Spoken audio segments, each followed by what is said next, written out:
दीदी कुछ खा लो तुम। नहीं, शादी के बाद हमारा पहला फास्ट है और इसे हम कंप्लीट करेंगे। शादी की तुम्हारी तबीयत अगर आप लोगों का टाइम पास पूरा हो गया तो रामलीला की मंडी के लिए झांकी का क्या होगा? Hi, this is Khushbu Rajendra and you're watching me on Telechakkar. Isha को आ गया चक्कर। ओम के कहने पर भी ईशा नहीं खोल रही हैं फास्ट।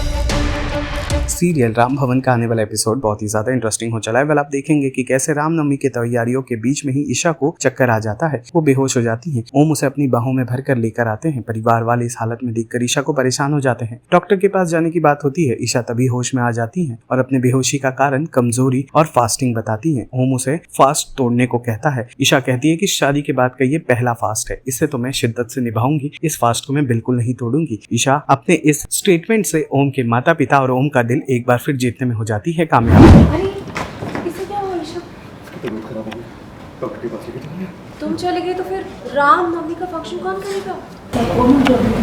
तुम खा सकते हो क्या? ईशा माँ बिल्कुल सही कह रही, कुछ खा लो तुम। नहीं, शादी के बाद हमारा पहला फास्ट है और इसे हम कंप्लीट करेंगे। शादी की तुम्हारी तबीयत अगर आप लोगों का टाइम पास पूरा हो गया तो रामलीला की मंडी के लिए झांकी का क्या होगा?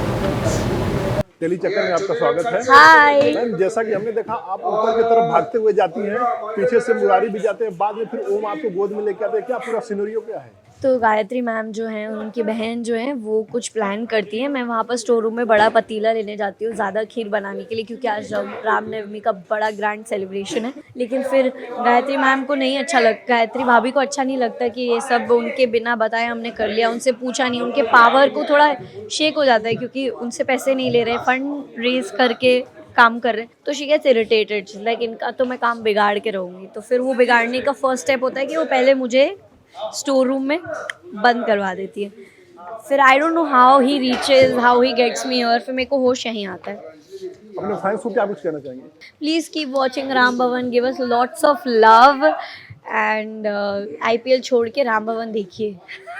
सर, देखा जा रहा है कि ईशा बीमार हो गई हैं, क्या वजह है और क्या? ईशा बीमार नहीं हुई है, ईशा के साथ किसी ने ये किया है। एंड हमारे यहाँ पे रामनवमी मनाया जा रहा है। एंड पहली बहुत सालों बाद, 10 सालों बाद हमारे घर में राम भवन के बाहर मेरे पिताजी रामदास जी रामायण का पाठ पढ़ेंगे और हम उनको हेल्प करने के लिए डिसाइड करते हैं कि हम राम और सीता बनेंगे, ताकि राम और सीता की झांकी निकलेगी तो हम उसमें राम और सीता बनेंगे। लेकिन अनफॉर्चुनेटली हमारी गायत्री भाभी GM साहब को कोई हजम नहीं होता और वो कुछ ना कुछ कर देती है, जिसकी वजह से ईशा एक स्टोर रूम में लॉक हो जाती है। और देखा जा रहा है कि ईशा का व्रत पहला व्रत है, आप क्या क्या हेल्प कर रहे हैं? बहुत सारा ये ईशा को ऐसा लगता है कि उसने व्रत रखा इसलिए वो बेहोश हो गई, लेकिन रीज़न कुछ और है। तो ओम कहता है कि व्रत रखने की ज़रूरत नहीं है, तुम पानी पी लो, तबीयत और your health is more important then that. Serial Ram भवन से जुड़े तमाम अपडेट्स को जानने के लिए टेलीचक्कर को लाइक, शेयर, सब्सक्राइब जरूर करें।